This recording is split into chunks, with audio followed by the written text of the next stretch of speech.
la main-d'œuvre gratuite du système de santé bi la daal di xëyee médecins yi en spécialisation entre autres point ak coow la ak jàmbat li nga xamante ne ma nga am ci wàllum santé bi docteur Abou Tall moom moo nekk président bu COMES daal na ci àddu mu nag nous ne percevons aucune rémunération ne daal ñoom jotuñu benn rémunération. kon daanaka moom santé bi à l'instar de la justice ñoom itam ñoo nga nekk dans l'agonie ñëwaat na ci bu baax a baax moom mi di l'info yéenekaay Le Soleil national itam ci procédure de procréation médicalement assistée fii ci biir réewum Sénégal la daal di xëy disponible mais hors de portée ne daal loolu disponible na mais jamono ji mi ngi hors de portée maanaam xaw naa metti lool wala sax diis lool la technologie bu PMA mi ngi exister donc désormais fii ci biir réewum Sénégal mën na fe daal di am ba noppi di constituer un recours pour certains couples ñi nga xam ni mënuñu woon am doom qui ont du mal donc à enfanter cependant il faut débourser 2,5 millions francs CFA mu nekk un montant exorbitant pour le Sénégalais lambda pour nag daal di mën a jublu ci wàllum insémination google ngir mën a daal di jublu ci utuk njaboot gi moom Le Soleil national ñëwaat na ci bu baax a baax ci xëtam bu njëkk tey ci wàllum procréation médicalement assistée fii ci biir réewum Sénégal nga xam ne nag daal dina fay yëg si donc la science di gën a évoluer. Le point moom itam ñëw na ci Gaynde Sat 1B bu Sénégal bi donc le Sénégal di renforcer sa présence spatiale grâce à la collaboration avec l'université bu Montpellier ñu ngi gën a daal dooleel suñu jëmmal suñu en tout cas doole ci wàllum espace bi ak Gaynde Sat boobule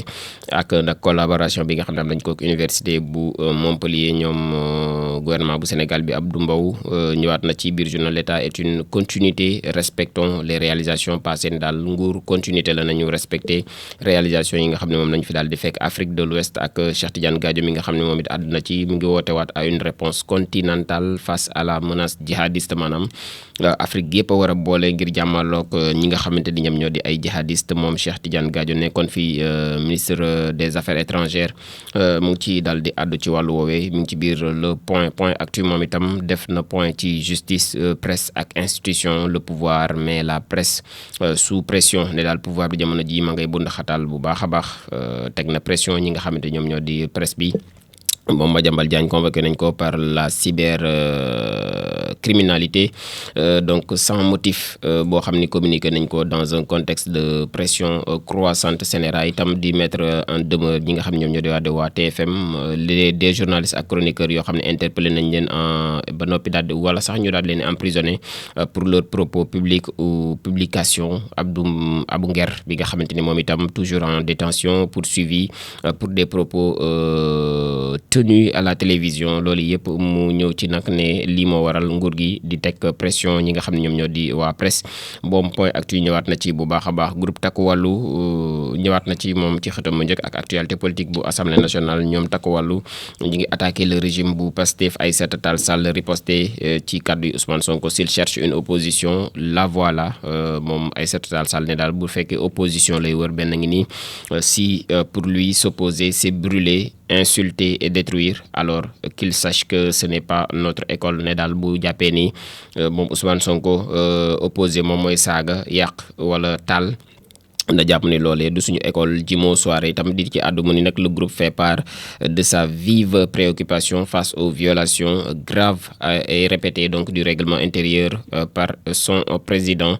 donc moom mu ngi joxoñ baaraam tuma El Hadj Malick Ndiaye moom Jimo Soirée nekk vice-président bu groupe parlementaire bu Takku Wallu ñëwaat na ci bu baax a baax ci seen conférence de presse bi nga xam ne amal nañ ko démb ñoom point actu l'évidence ci assemblée nationale googee sax it la daal di xëy ak Takku Wallu Sénégal bi nga xam ne chargé nañ bu baax a baax le perchoir pour violation du règlement intérieur joxoon nañ ko baaraam tuba daal jàpp nañ ni dañoo daal di doyadal bu baax a baax li nga xam te ni moom moo di règlement intérieur ba scandale bi nga xam ne aussi am na autour du chantier de l'ambassade du Sénégal fële ca Bamako ak Nouakchott benn éléphant blanc donc de plusieurs milliards de francs CFA noonee la ko daal di tipré ambroglio bi nga xam ne am na autour donc de Mambousso Cissé war a woon sant Cissé ak Moustapha Ndour ñëwaat na ci bu baax a baax Cissé ngaari njar meew donc moom l'évidence libération yéen kaay itam des ci association de malfaiteurs détention d'un moyen de communication prohibé en milieu carcéral trafic intérieur donc de chanvre indien muy njaayum yamba le parrain du camp pénal moom daal dinay wadd donc fi mu ne nii daal jàpp nañ ko ci lu ni mel muy association de malfaiteurs lañ koy toppee détention d'un moyen de communication muy yor loo xam ni manees nañ cee daal di communiquer boo xam dañ ko nëbbu ci kaso gi te dañ koy tere trafic chanvre indien ci biir kaso bi entre autres moom lañ koy daal di toppee depuis la chambre 14 moom Maodo Malick Diop 33 ans la daal di am condamné à 15 ans de travaux forcés pour trafic international de drogue avant donc de bénéficier d'une remise partielle de peine de 2 ans dafa doon gérer ci biir kaso bi benn trafic donc il a été piégé moom mii nga xamante ni moom moo di Maodo Malick Diop par le directeur donc du camp pénal bi nga xam ne ginnaaw loolu moom moo nekk une fausse commande la daal di def 9 de ses complices ñoom ñoo doon recevoir ces donc ordres grâce à un téléphone portable boo xamante ni da ko nëbboon ci chambre am ginnaaw biñ ko recherché nag le mise en cause daal di publier aussi depuis sa cellule des vidéos TikTok maanaam moom mi ngi kaso mais da doon publier ay vidéos TikTok la drogue da ko doon nëbbu moom kay. defal sa revue comme revue de presse nga def comme revue des titres. la drogue cachée mu ngi ci kaso gi mais da doon def TikTok. en tout cas man de taxawaayu. la drogue cachée. Jamra laa taxawee yow kay fi mu ne nii kii rek croiser les bras la drogue cachée dans des gris-gris. drogue bi ci ay ndombaam la ko doon nëbb. dañ ko daal di livrer donc dans la prison la ko doon daal di jaayee à Dakar Pikine ak Thiès avec des noms de code comme Poson Lawdi ak entre autres yoo xamante ni la doon jox tuddi ci drogue bi nga xam ne moom la doon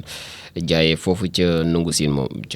moom mi di Maodo Malick Diop 35 ans nekk ñu condamné ko foofee ca prison bi donc ñoom mujjee nañ ko daal di teg loxo moom libération yi nakaay ci coow loole la daal di xëyaat xaatim yor bi moom ñëwaat na ci DSC bi nga xamante ni ñoom jamono ji depuis 3 jours la ñuy nekk nag di topp ci ginnaaw kii di Madiambal Diagne donc sous la menace d'une arrestation après audition noonu la ko daal di titré tey jii lañ ko war a daal di déglu fële ca DSC moom mi di Madiambal Diagne réew mi quotidien itam ñëw ci passe d'armes bi ñu doon wax léegi nii entre Badara Gadiaga ak ki nga xamante ni moom moo di Amadou Ba ñoom CNRA ñu ngi mettre en demeure lii di la TFM donc la gendarmerie de l'audiovisuel di dénoncer des propos grossiers yoo xamante ni yëkkati nañ ko foofee ca émission boobee di jàkkaarloo bi dégradant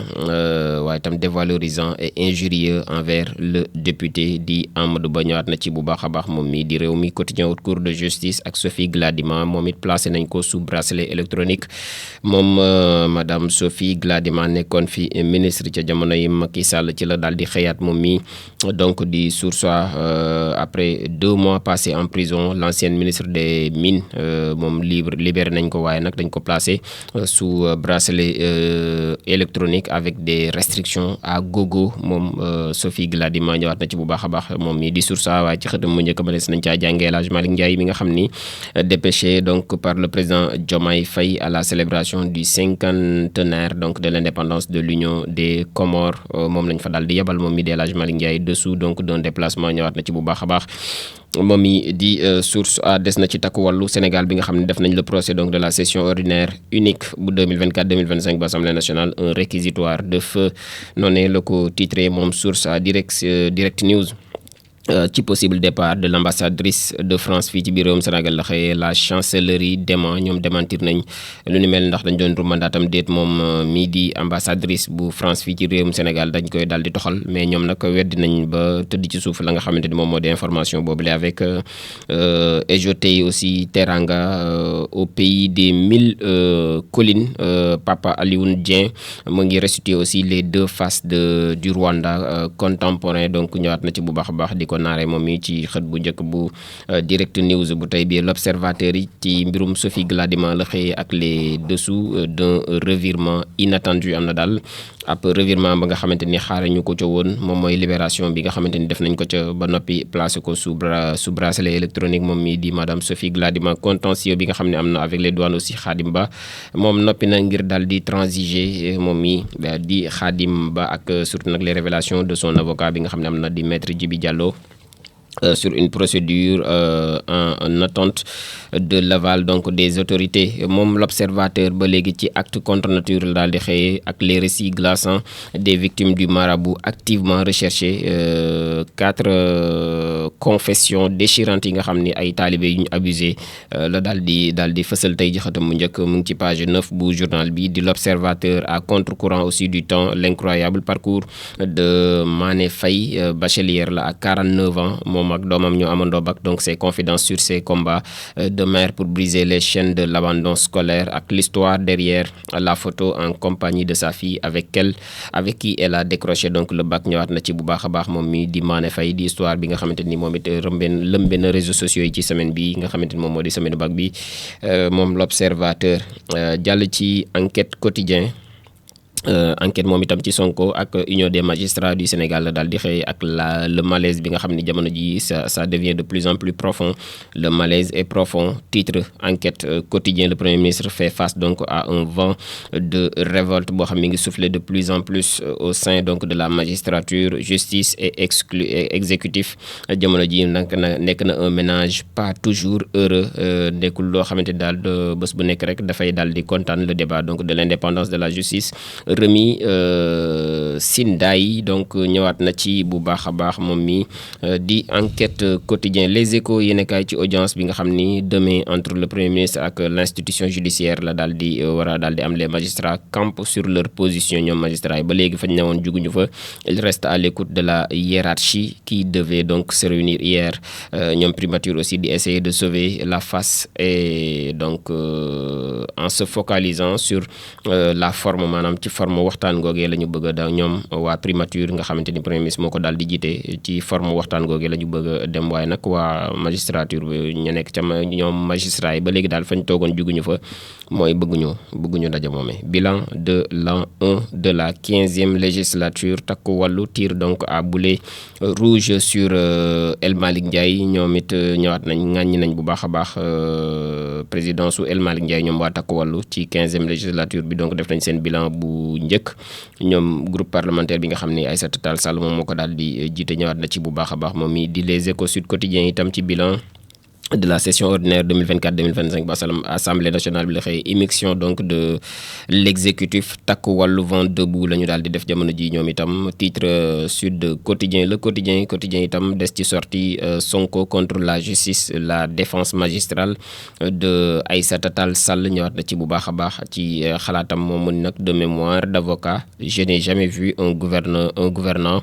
tenir de tels propos contre la justice. ne daal moom ba mu nekkee avocat ak léegi musul dégg benn gouvernant bu yëkkati kàddu yi jëmale ko ci justice. si nous rompons le fil de la confiance avec la justice c'en est fini donc de notre république. loolee di kàddu yi Aïssata Tall Sall ci xët bu njëkk bu le quotidien bu tey jile. dañuy jeexal ak tàggat yaram doo ko réew mi quotidien sport plus moom mi ngi ñëw ci Eumeu Sène bi nga xam ni jamono ji artu na Franc Ndiago. nee na ko nag je suis meilleur à la lutte et plus téméraire que lui. maanaam moo ëpp doole moom Eumeu Sène. ci tënk Siteu moom it suspendu 2 ans pour dopage. donc ñoom CNG ñu ngi saisir le tribunal arbitral bu sport pour mën a sauver combat mi nga xamante ni le 20 bi lañ ko jàppoon ci digganteem ak Balla Gaye 2. point actu sport itam des na ci Afrobasket 2025 ak le staff des Lions yi nga xamante ni jamono ji ñu ngi ci ak wàccaay 17 joueuses ñu ngi poursuivre donc seen préparation fële ca Saly lañ ko daal di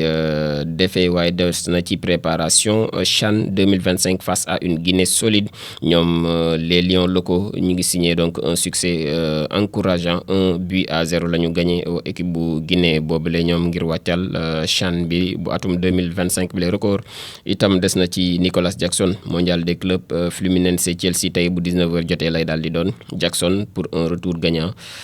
donc match bi weesu moom mi ngi woon ci banc bi jotul dugg